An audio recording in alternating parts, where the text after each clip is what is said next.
Escudriñar la palabra de Dios es una forma de crecer espiritualmente y de encontrar respuestas a las preguntas que nos plantea la vida. La Biblia es hermosa por su profundidad y riqueza, ya que cada lectura puede revelar los nuevos significados y reflexiones. Triunfo 96.9 FM te da la bienvenida a El Texto Sin Pretexto con el pastor Isaac Ruiz. Que la gracia y la paz del Señor sea con cada uno de ustedes en este maravilloso día que nos regala el Señor. Quien te saluda es el pastor Isaac Ruiz, pastor en la Iglesia de Dios Pentecostal, Movimiento Internacional del barrio Bajuras de Isabela. Y estamos aquí un viernes, un nuevo fin de semana en tu programa El Texto Sin Pretexto. Un programa de interpretación bíblica donde analizamos semana tras semana el texto desde su contexto. Así que estamos contentos, estamos alegres de que el Señor nos permite esta nueva oportunidad y como todos los viernes siempre nos acompaña en este espacio, en esta programación, nuestra hermana Daluán Nieves. Daluán, Dios te bendiga. Bendiciones, Isaac, también bendiciones al pastor Laureano y a todos nuestros amigos y hermanos que están, ¿verdad?, en este momento con nosotros.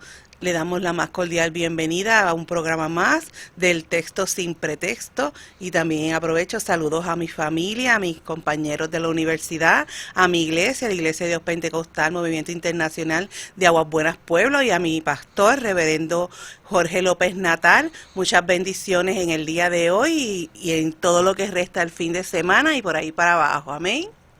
Amén, amén. Así que nos unimos, ¿verdad?, a los saludos a cada uno de los compañeros en este santo ministerio, a las iglesias, la iglesia ya de Bajuras, amén, a mi amada familia, a mi esposa que siempre por ahí se conecta. Así que un abrazo, ¿verdad?, a cada uno de ustedes en este maravilloso día.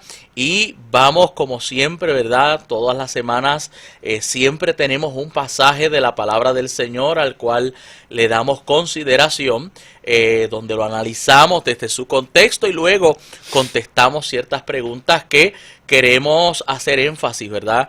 Como siempre, que si tienes dudas, si tienes preguntas, no importa de qué parte de la Biblia, ya sea desde el Génesis hasta el Apocalipsis, que las puedas enviar a nuestro correo electrónico, que es el siguiente: en su contexto 96.9 @gmail.com. En su contexto 96.9 @gmail.com. Ahí usted nos envía sus preguntas y si nos está viendo a través de las redes, a través del Facebook, pues le invitamos a que en esta hora pueda compartir el enlace para que otras personas también puedan ser edificados con el contenido de esta programación. Así Amén. Que, y Daluán, ¿qué tenemos en el día de hoy? Bueno, pues vamos a discutir el texto en Mateo 7 del 21 al 23. Muy Amén. bien. Y damos lectura en el nombre del Padre, del Hijo y del Espíritu Santo.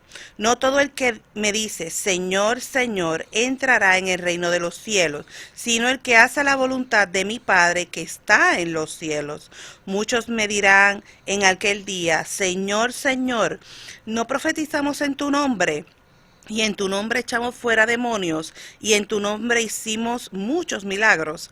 Y entonces le declararé, nunca os conocí, apartaos de mí, hacedores de maldad. Muy bien, un pasaje que es conocido y que lo hemos leído, tal vez lo hemos escuchado centenares de veces, y a veces hasta en conversaciones, ¿verdad? Podemos citar uno de estos textos que están en este pasaje. Y fíjese, para remontarnos un poquito a lo que hemos venido hablando semana tras semana, en la semana pasada estuvimos hablando dentro de este mismo capítulo sobre la prohibición de juzgar por las apariencias, porque Jesús habló de que por su fruto, ¿verdad? Los conoceréis. Amén, así los que, conoceremos. pero también Jesús habló de que son esos frutos los que entonces darán evidencia de lo que es realmente una persona. Pero si tan peligroso es la falta de fruto Aún más peligroso es lo que Jesús quiere también presentar en estos 3 versos que vamos a considerar, y es lo que se conoce como el autoengaño. Así que este factor del autoengaño es otro asunto, porque no nos podemos divorciar del contexto, claro, que Jesús versos atrás habló de que del camino angosto. ¿Te acuerdas, Albán? Claro. Hablamos del camino angosto y del camino ancho, la puerta angosta, la puerta ancha. Pues este es otro factor que evita que la gente entre por el camino angosto, y es el autoengaño. Y cuando hablamos del autoengaño, ¿a qué se refiere? Se refiere a personas que insistentemente dicen Señor, Señor, ¿verdad? Así comienza el texto. En el contexto hebreo, mencionar 2 veces el nombre, en este caso de Dios o del Señor, es una forma de expresar lo que se conoce como un superlativo. ¿Y qué es eso de un superlativo?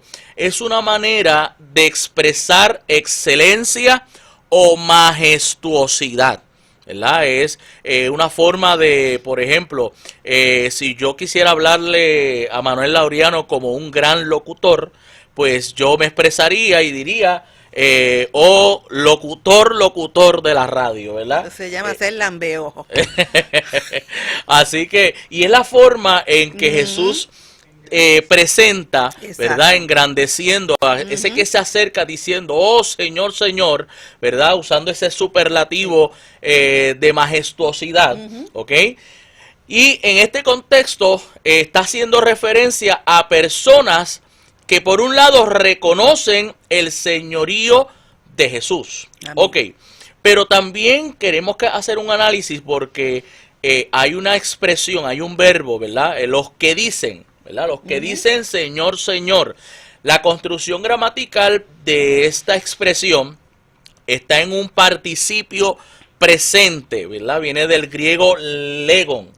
Y legon lo que implica es una acción continua. O sea, no son los que una vez le dicen Señor, Señor, sino los que constantemente que están diciéndole a Dios Señor, Señor. O sea, reconocen la soberanía de Dios, reconocen el dominio del Señor sobre sus vidas. Ahora, el peligro que Jesús está advirtiendo aquí es que puede haber una profesión sin conversión.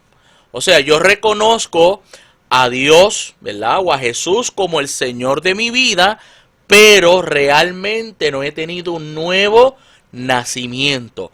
Yo puedo simpatizar con las causas sagradas, yo puedo simpatizar con las cosas relacionadas a la vida eclesiástica, pero no necesariamente haber tenido un cambio radical.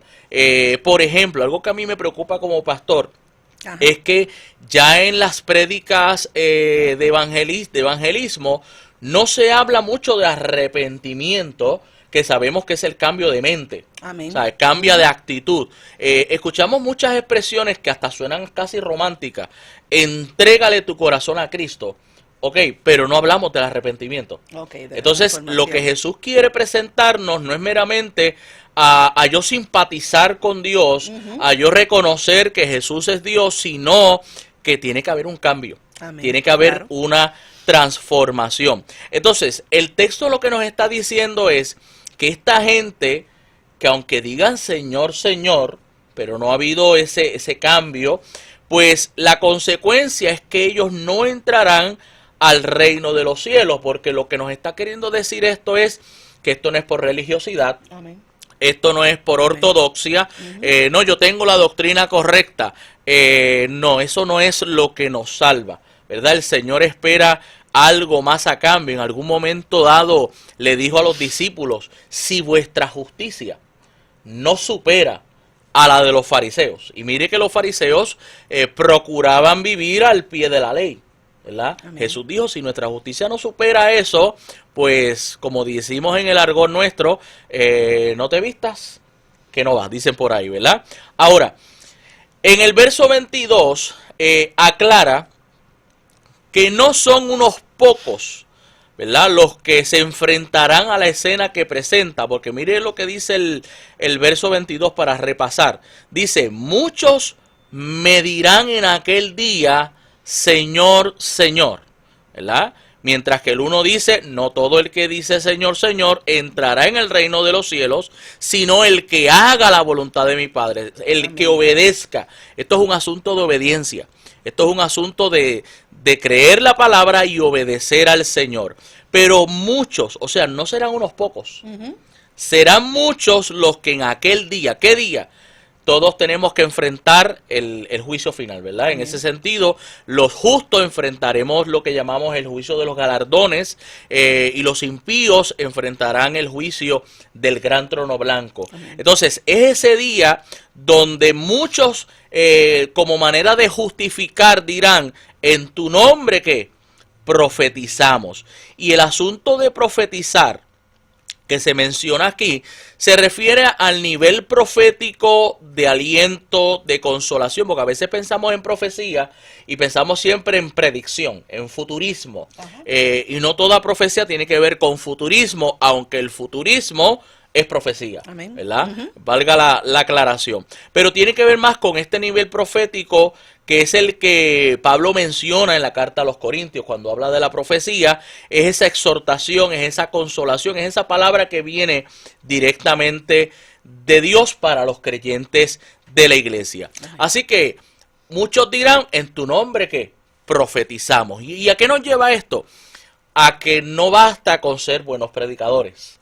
No basta con ser predicadores elocuentes, conocer la escritura, y eso es bueno, ¿verdad? Porque incentivamos y animamos a la gente a conocer el texto sagrado y que no convirtamos un texto, ¿verdad?, en un pretexto. Por eso es este programa.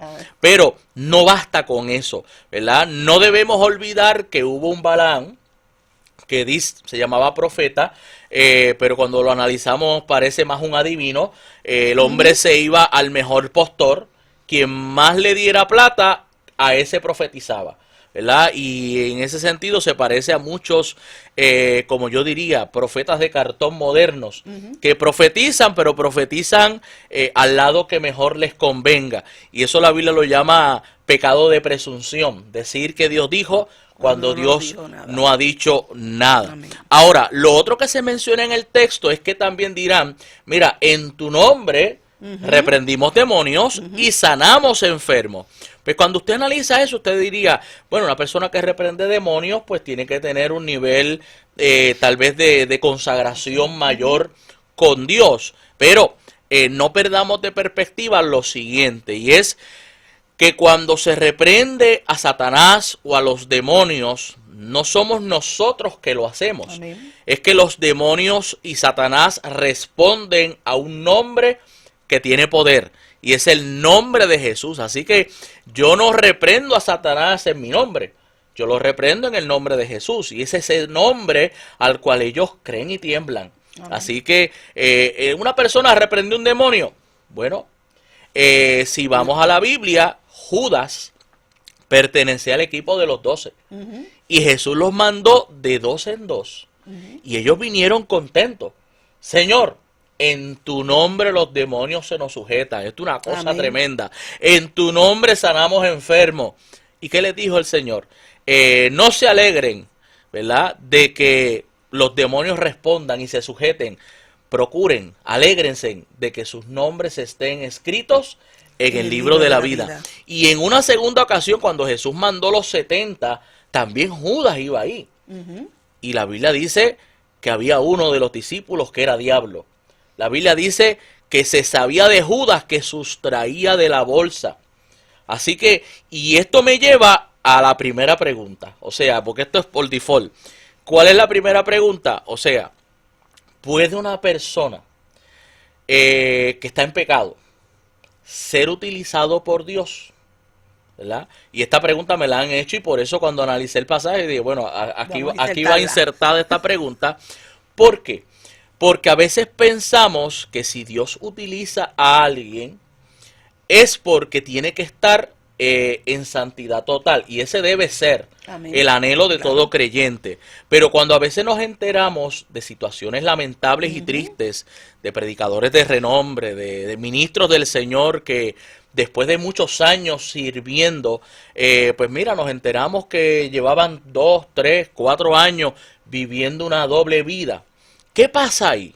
O sea, Dios lo estaba usando, ¿por qué Dios lo usaba? Hay que entender algo.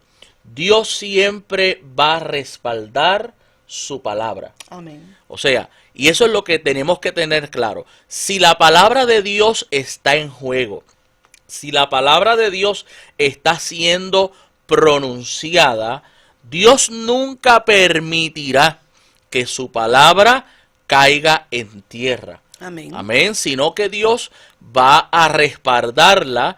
No importa si quien la está diciendo esté moralmente y éticamente y en santidad como debe ser, o tal vez esté viviendo, ¿verdad?, una doble vida.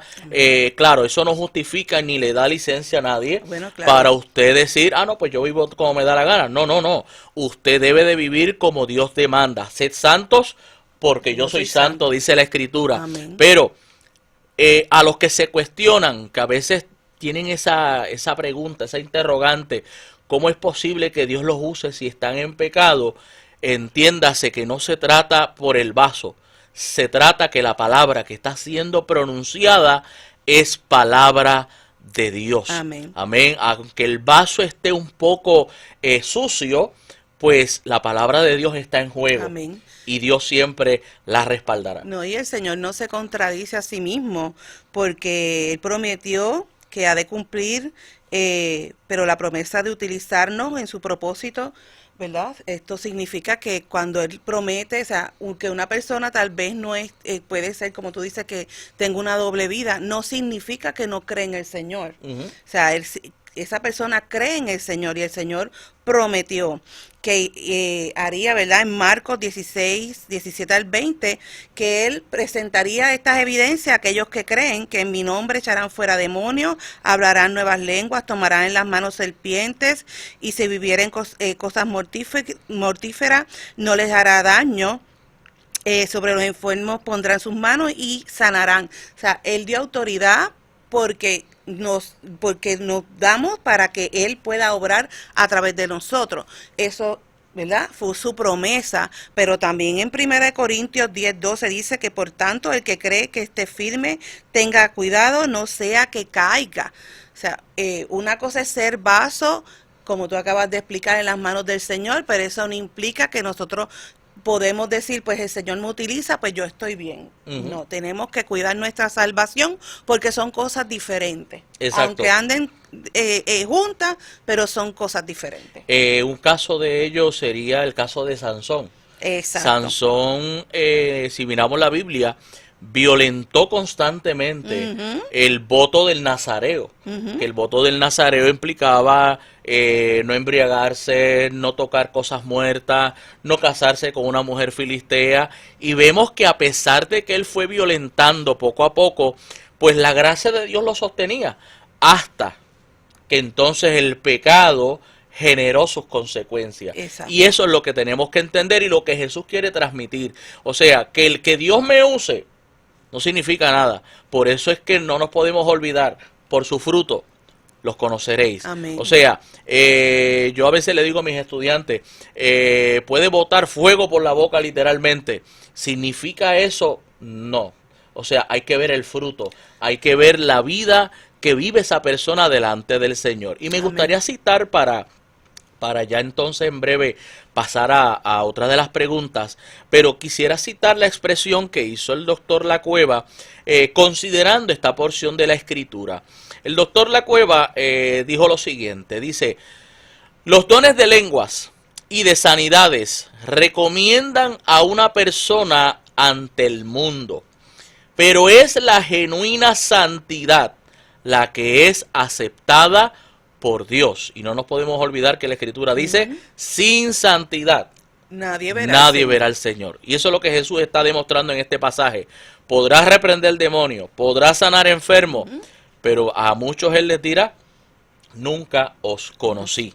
Ahora dice, La gracia y el amor son un camino más excelente que el trasladar montañas o hablar en lenguas humanas y angélicas, basándose en 1 Corintios 13, 1 y 2. La gracia puede conducir al cielo a una persona sin que obre milagros, pero el hacer milagros nunca llevará al cielo a una persona sin gracia. O sea, es la gracia la que nos sostiene. Amén. Y la pregunta que nos tenemos que hacer cada uno de nosotros en este día es no si yo conozco a Dios, Amén. es si soy conocido por Dios. Como dijo Amén. Pablo en Gálatas. Pablo dijo, yo conocí a Dios. No, perdóname. Es que yo fui conocido por Él. Dios, ¿Verdad? hermoso. Y eso es lo que debemos procurar. Hagamos lo que hagamos. Nos use el Señor en las áreas que nos use. Procuremos vivir la vida que en ese día el Señor diga, yo conozco a ese siervo. Amén. Yo conozco Santo. a esa sierva. Amén. Así que bonito pasaje para reflexionar y para cada día buscar agradar más al Señor. Amén. Que el Amén. Señor nos conozca. Amén. Así que vamos entonces para la próxima pregunta. Vamos entonces a contestando tu pregunta. Y la primera dice, ¿crees que los liberales catalogan el libro de Daniel igual como el libro de Job, el cual aseguran es una obra literaria ficticia? Ok, esta pregunta la hace uno de los estudiantes de la Universidad Pentecostal Mispa. Saludos, chicos. Amén a todos los compañeros, ¿verdad? Que estudiamos la palabra del Señor.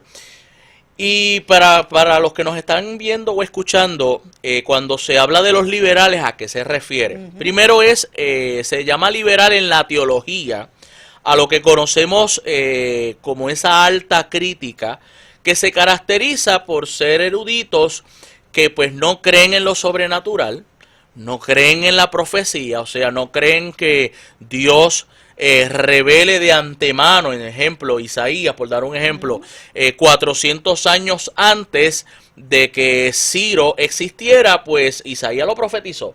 Nosotros los pentecostales lo creemos, ¿verdad? Amén. Creemos en lo sobrenatural, Amén.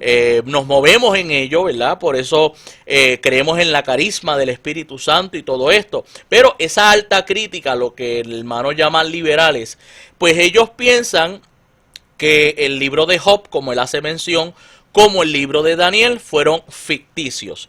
Dicen que Job fue más un poema, es una forma de un poema para presentar de manera simbólica a Israel. Y en el caso de la alta crítica, pues presentan a Daniel como Daniel presenta profecía. Pues ellos dicen, no, esto no fue profecía, esto fue post-eventum. Post-eventum significa que se escribió después que las cosas sucedieron. Pues vamos a ver varias de las razones, ya que parte de la alta crítica dice que sí, que ellos entienden que Daniel fue escrito durante el período de los macabeos. Si usted busca la Biblia católica, usted va a ver que tiene unos libros como Primera y Segunda de Macabeo. Son libros históricos, nosotros no los reconocemos como inspirados, pero contienen historia valiosa de lo que conocemos como el período intertestamentario. Ahora, entre las razones que ellos dan, están las siguientes, ¿verdad? Yo voy a presentar las razones que da la alta crítica y vamos a presentar también las razones que damos nosotros para entender que sí es, ¿verdad?, inspirado y que no es ficticio. Pues que no se incluyó, dice la alta crítica, en los libros proféticos y que esto se vino a canonizar como parte de la división que existe en la Biblia hebrea llamada los escritos. Explico esto rapidito. Nuestra Biblia Antiguo Testamento está dividida en 5 partes, pero la Biblia hebrea, que nosotros llamamos Antiguo Testamento, los hebreos la dividen en 3. Son los mismos libros, pero están divididos en 3. ¿Cuáles son las 3 divisiones? La ley o la Torá, ¿ok?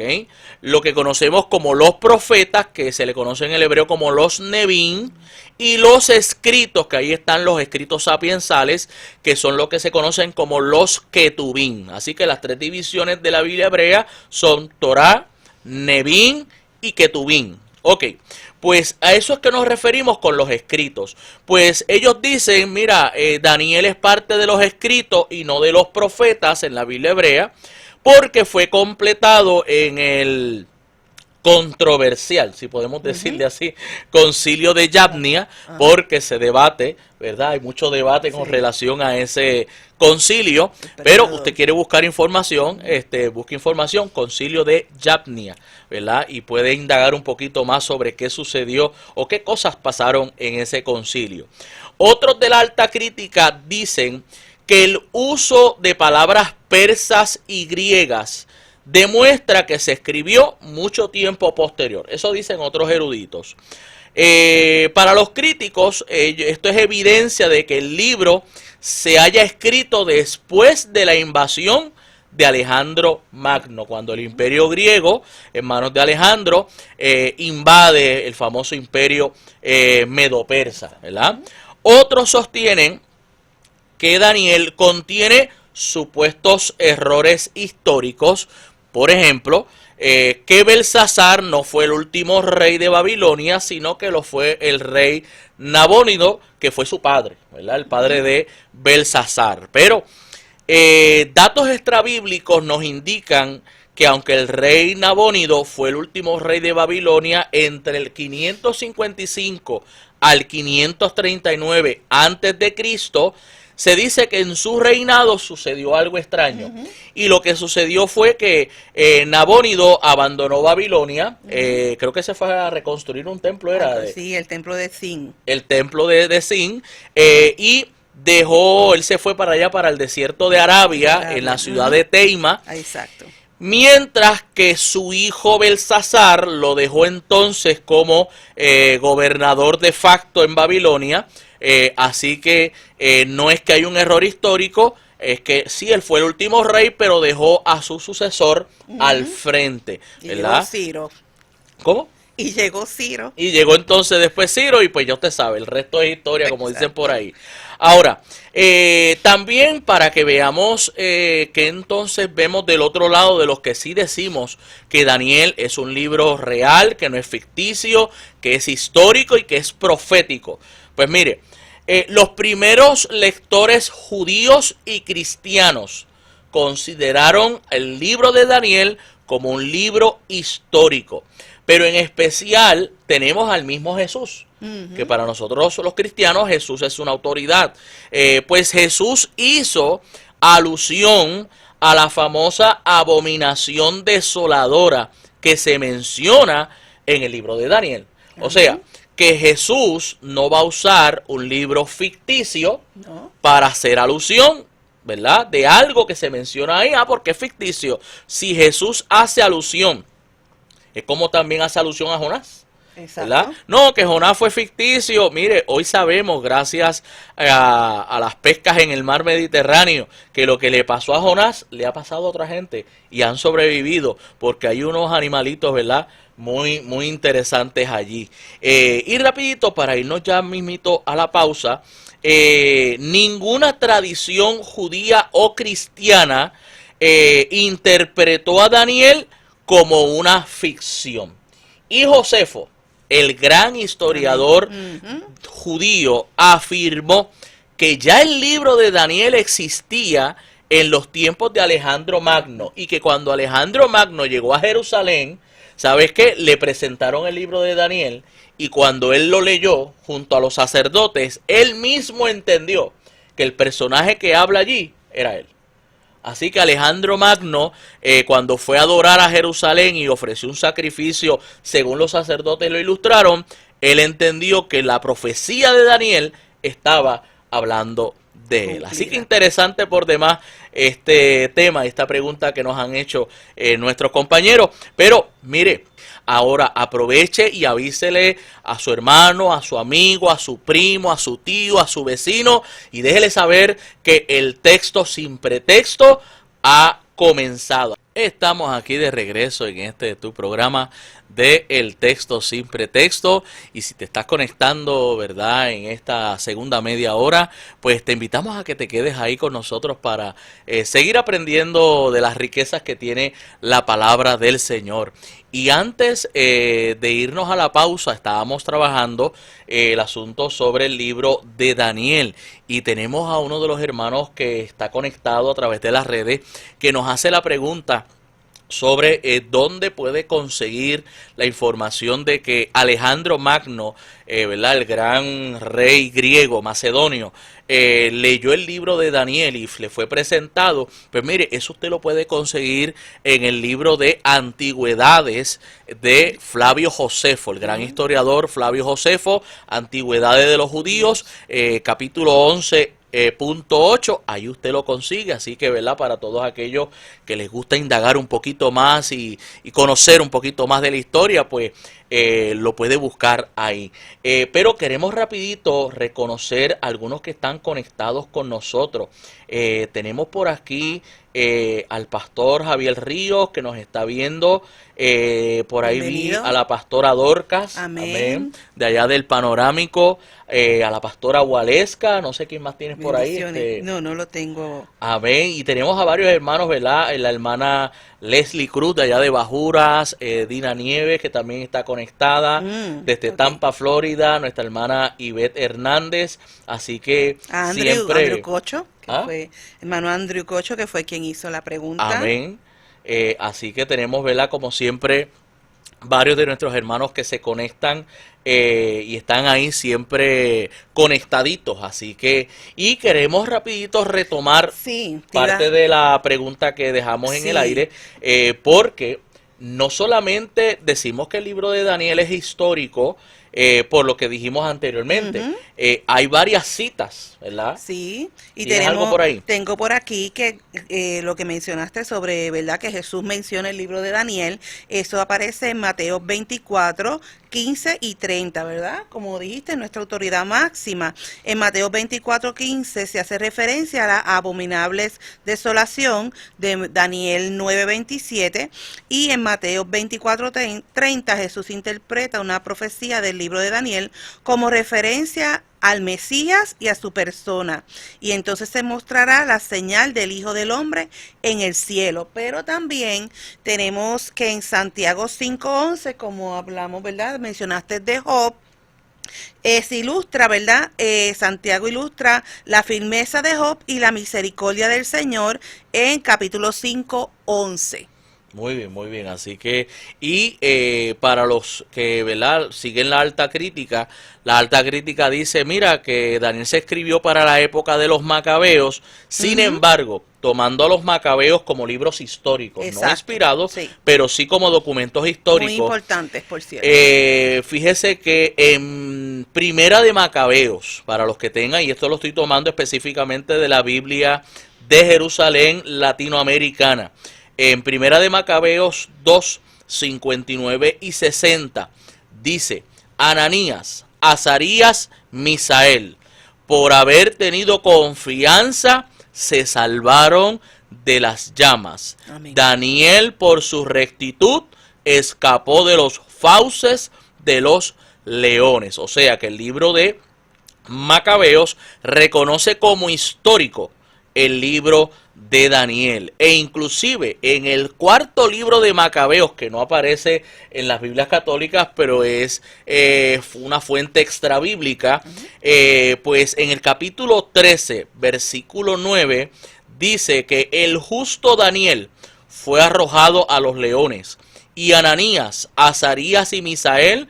fueron arrojados al horno de fuego, y los soportaron por causa de Dios. Amén. Y como último, la literatura rabínica de los tiempos de Jesús consideraba a Daniel como una figura histórica que cumplía la profecía. Así que lo que siempre nosotros hemos testificado, de que para nosotros Daniel, como todos los demás libros, son inspirados, ¿verdad? Y fueron históricos. Así que para los que se van por ahí, que si no, que si no es, que si es poético, que si es ficticio, pues no, tenemos evidencia suficiente para sostener su historicidad. Amén. Amén. Vamos entonces a otra Vamos a la preguntita que segunda. tenemos por ahí. Amén. ¿A qué se refiere la Biblia cuando dice que David perdió el gozo de la salvación? Salmo 51:12 dice, devuélveme el gozo de tu salvación y un espíritu generoso me sustente. Muy bien. Para entender esto, es importante que por lo menos tomemos también el verso 11. Vamos a ver, el verso 11 dice, no me eches de delante de ti y no quites de mí tu Santo Espíritu. Vuélveme el gozo de tu salvación y espíritu noble me sustente. Pues fíjese, la experiencia del salmista no es diferente de la del creyente de hoy en día. ¿Y por qué esta pregunta viene? Porque hay personas que dicen, ok, tú puedes perder el gozo de la salvación, pero no perder la salvación. Entonces, ese es el debate que está en juego con esta pregunta. Mire, tenemos como una referencia bíblica de la misma época del salmista al rey Saúl. Exacto. El rey Saúl fue un individuo que fue escogido por Dios en un momento dado, que inclusive fue ungido por su Espíritu Santo. Es más, en un momento dado hasta profetizó, ¿verdad? Y se contó con los profetas que también profetizaban. Sin embargo, por desobedecer, ¿verdad? Volvemos. Pues entonces eso causó unas consecuencias. Amén. Y es que en vez de estar el Espíritu del Señor en él, Dios lo abandona. Y al contrario, como dice Jesús en el Nuevo Testamento, siempre hay unos espíritus rondando y dando la vuelta, y cuando ven la casa limpia pero vacía, así que si está vacía significa que ya el Espíritu Santo no está, porque una fuente no puede dar que dos aguas y un árbol no puede dar dos frutos, o somos o no somos. Y vemos en el caso de Saúl que entonces comenzó a ser atormentado por un espíritu inmundo que estaba en él. Así que, ¿representa esto que se puede perder la salvación? Sí, ¿verdad? Sabemos que hay muchos grupos que dicen que no se pierde, sino en vano, porque la Biblia dice que guardemos de nuestra salvación con temor y temblor, ¿verdad? La Biblia es clara con esa. Es más, Pablo mismo dice que yo, ahora que habiendo sido heraldo, pues miren, no venga entonces a caer en el proceso. A eso le decimos tanto nadar para morir en la orilla, ¿verdad? Amén. Así que si la Biblia hace tanto énfasis, es más, el autor a los Hebreos hace otro énfasis. Dice que los que desobedecieron la ley del Antiguo Testamento recibían justa retribución. Y por ejemplo, habla de la ley de los 10 mandamientos. Por ejemplo, un adulterio, la retribución era que los apedreaban, los lapidaban. Entonces, el autor a los Hebreos dice, si la ley dada por medio de ángeles a Moisés recibió justa retribución, ¿cómo escaparemos nosotros si descuidamos una salvación tan grande? ¿Qué nos está diciendo? Que si la ley dada en el Antiguo Testamento, la pena era la muerte, pues si yo descuido esta salvación, si hubiera una pena más alta que la muerte, eso es lo que merecería la persona que descuide esta salvación tan grande. Así que no en vano la Escritura va a hacer ese énfasis a guardar de nuestra salvación con temor y temblor. Y vamos entonces a la última pregunta que tenemos para el programa de hoy. Ok, ¿hay salvación en la gran tribulación? Muy bien, una pregunta de los 1000 chavitos, como decimos por ahí. Mire, vamos a ver lo que dice la Escritura con relación a este tema.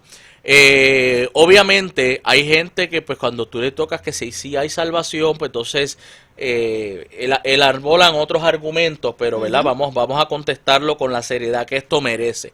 Amén. Mire, primero si vamos a Apocalipsis capítulo 6, versículo 9, es más, si usted lo puede buscar ahí en su hogar para que lo siga. Mire lo que dice la Escritura con relación a esto. Dice, cuando abrió el quinto sello, vi bajo el altar las almas de los que habían sido muertos por causa de la palabra de Dios y por el testimonio que tenían. Y estos son lo que llamamos los mártires de la tribulación. Cuando el quinto sello se abre, ya se han abierto los otros 4 sellos, que son los famosos jinetes del Apocalipsis, ¿verdad? Dice que clamaban a gran voz diciendo: ¿hasta cuándo, Señor santo y verdadero, no juzgas y venga nuestra sangre en los que moran en la tierra? Y se les dieron vestiduras blancas, y se les dijo que descansen todavía un poco de tiempo hasta que se completara el número de sus consiervos y sus hermanos, que también habían de ser muertos como ellos.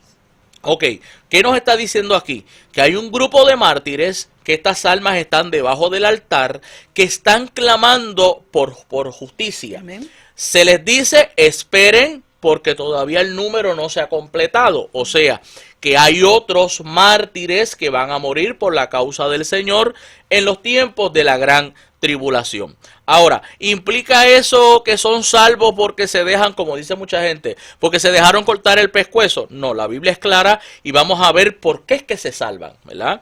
Si vamos a Apocalipsis 7, 13 al 14, mire lo que dice. Dice: entonces uno de los ancianos habló diciéndome: estos que están vestidos de ropas blancas, ¿quiénes son y de dónde han venido? Y yo le dije: Señor, tú lo sabes. Y él me dijo: estos son los que han salido de la gran tribulación y mire cómo se salvaron. Y han lavado sus ropas y las han emblanquecido en la sangre del Cordero. Amén. O sea, la salvación siempre, desde los tiempos antiguos, ha sido a través de la gracia. Amén. Porque Abraham se salvó por fe. Amén. La fe le fue contada por justicia. Porque es que a veces yo escucho a la gente decir: no, que antes se salvaban por obra, pero ahora se salvan por gracia, y en la gran tribulación se salvan si se cortan el pescuezo. No. Si te cortan el pescuezo será la consecuencia de no negar a Cristo. Amén. Amén. Pero siempre la salvación es por gracia. Amén. Es más, el Evangelio de Juan habla de que la ley fue dada, ¿verdad? Y Cristo, gracia sobre gracia. O sea, todo ha sido una manifestación de gracia. La ley fue una manifestación de gracia, porque sin ley que hubiera anarquía, desorden. Pero Cristo, el Redentor, es una medida mayor de gracia. Entonces me está diciendo que esta gente que salen de la gran tribulación emblanquecieron sus ropas en la sangre del Cordero. O sea que la sangre del Cordero sigue siendo vigente. Amén. En los tiempos de la tribulación. Amén. Ahora, para ir a otra cita, y claro, Apocalipsis es una cosa que necesitaríamos aquí como 3 horas más, pero vamos a tener un resumen del resumen. Te quedan. Apocalipsis 12, 16 al 17, donde se nos habla, para explicar un poquito la simbología, se nos presenta a un gran dragón que el mismo texto declara que es Satanás, que se llama Diablo y que es la serpiente antigua. O sea que el texto no deja duda de quién es ese dragón. Y persigue una mujer que está embarazada, que está vestida del sol, con la luna debajo de sus pies y 12 estrellas. Muchos dicen que es la que sale en México, pero esa no es. No. Porque si usted lee un poco de Biblia, usted sabe que hubo un joven que soñó que el sol, la luna y 11 estrellas le adoraban. ¿Quién fue ese? José. Ajá. ¿Verdad? Y cuando se habla de esta mujer vestida del sol, con la luna debajo de sus pies y 12 estrellas, es una imagen de Israel. Ahora, mire lo que dice estos versos finales. Pero la tierra ayudó a la mujer, pues la tierra abrió su boca y tragó el río que el dragón había echado de su boca. Entonces el dragón, que es Satanás, se llenó de ira contra la mujer y se fue a hacer guerra contra el resto de la descendencia de ella. ¿Quién es el resto de la descendencia de la mujer en la gran tribulación? Los que guardan los mandamientos de Dios y tienen el testimonio de Jesucristo. O sea, que fuera de Israel hay gente guardando los mandamientos de Dios y el testimonio de Jesucristo. Así que nos queda claro por la Escritura que sí hay salvación en la gran tribulación. Pero pastor, entonces ahora la gente va a usar de excusa, pues yo no me convierto ahora porque yo me salvo en la gran tribulación. Yo siempre he dicho que eso es una de las objeciones más infantiles que podemos escuchar. Amén. ¿Por qué? Escúcheme bien. Primero, el día y la hora Nadie lo sabe. Amén. O sea, ¿quién le dice a usted que usted va a llegar a la gran tribulación y que posiblemente la muerte le sorprenda mucho antes? Exacto. O sea, por ahí tenemos en Puerto Rico un dicho que la muerte está, mire, detrás de la oreja. detrás de la oreja. O sea, que en cuestión de un segundo, mire, yo he conocido gente saludable, atlética, gente que usted dice tienen una vida por delante. Eso es así. Y en menos nada, un accidente, una caída, pierden la vida. Que no se sabía que tenía. Eso es así. Ahora, lo otro, vamos a analizar nuestras situaciones históricas. Mire, un pequeño parásito o virus llamado COVID, coronavirus, logró encerrar al mundo, básicamente. Amén. O sea, un virus que es para nuestra vista invisible, porque no lo vemos, a menos que tengamos equipos especializados para ello. Sí. Si un virus logró hacer eso, ¿usted cree que será tan sencillo para la gente? Claro, gente con convicción estará dispuesto a hacerlo, pero analizándonos con nuestra mentalidad occidental, ¿verdad? Nuestra mentalidad de Occidente, ¿usted cree que será tan sencillo decir, bueno, los que vivan en la gran tribulación van a ser enajenados del sistema económico y del sistema social? Porque Apocalipsis dice que el que no se deje sellar ni compra ni vende. Así que vamos a empezar por ahí. Le van a afectar, mire, la tripita. Usted no se va a poder alimentar si no acepta el sistema. ¿Usted cree que será tan sencillo? Así que eso de que no, yo no me convierto ahora porque me salvo en la gran tribulación, dos cosas esenciales. Nadie sabe si usted va a llegar, eso es número uno. Y número dos, si con un mero virus nos encerramos y le cogimos temor y le tomamos miedo a toda esta situación, pues entonces usted cree que será tan sencillo nosotros que estamos tan cómodos en América, ¿verdad? Porque hay otras partes del mundo donde hay que admirar a los creyentes, Amén. ¿verdad? Porque dan su vida, porque están dispuestos a morir por lo que creen. Amén. Pero en Occidente, que estamos tan cómodos, tan acomodados. No, y ¿verdad? Y yendo por ese lado, acomodados y que nos dejamos llevar mucho por las evidencias, por lo que vemos día a día, y la palabra indica y hace claro que el anticristo en ese momento realizará milagros para engañarse. Ahora nosotros podemos decir, pues amén, el que sana, el que salva, el que bautiza es el Señor. Y vemos milagros y nos gloriamos, ¿verdad?, del poder de nuestro Señor Jesucristo. Pero en ese momento, o sea, no solamente los milagros van a venir de ahí, sino también de un anticristo que promete muchas cosas. Así que para aquellos que aún siendo cristianos nos basamos en lo que vemos, en las evidencias, hay que cuidarse, hay que cuidarse. Por eso es que este camino es por fe. Amén. Y no por vista. Amén. Inclusive la Biblia nos enseña que el falso profeta hará prodigios. Eso es así. Así que en ese sentido la gente pone su fe y su esperanza en las cosas que ve. No, amado, por eso es que siempre hacemos un llamado a escudriñar la Escritura. Amén. Así que hemos logrado contestar, ¿verdad?, cada una de las preguntas que teníamos para el día de hoy, pero queremos, ¿verdad?, en estos minutos finales animar a cada uno de los hermanos que siempre nos ven. Primero, ¿verdad?, le agradecemos el que usted pueda Amén. estar ahí conectado, ya sea en su radio, en el carro, ya sea a través de las redes, los que nos están viendo y escuchando ahora, o los que nos van a ver más adelante. Agradecemos, ¿verdad?, que usted se conecte y que comparta, ¿verdad?, este material. Pero también, acuérdense que esto es como dijeron por ahí, un salón de clase, Ay, sí, pero en la radio, en ¿verdad? la radio, eso me así encanta. que eso dijo el pastor Lavoy Fuster. Amén. Así que y agradecemos que usted se una a este esfuerzo y que con sus preguntas, con sus dudas, que usted pensará tal vez es una pregunta muy sencilla o boba. No hay preguntas bobas. Mire, posiblemente esa duda que usted tiene es la duda que tienen muchos de nuestros hermanos. Así que por eso le invitamos a que usted envíe las preguntas ahí a esa dirección que los que están viendo a través del Facebook en su contexto 96.9 @gmail.com. Así que y si tú estás guiando, ¿verdad? No dejes de guiar, sigue guiando, pero te invitamos a que puedas entrar a la red, ¿verdad?, de Facebook Triunfo 96.9, la emisora que te hace bien, y ahí tú puedes, ¿verdad?, ver la dirección y enviarnos tus dudas y tus preguntas. Como último queremos, ¿verdad?, hacer invitación.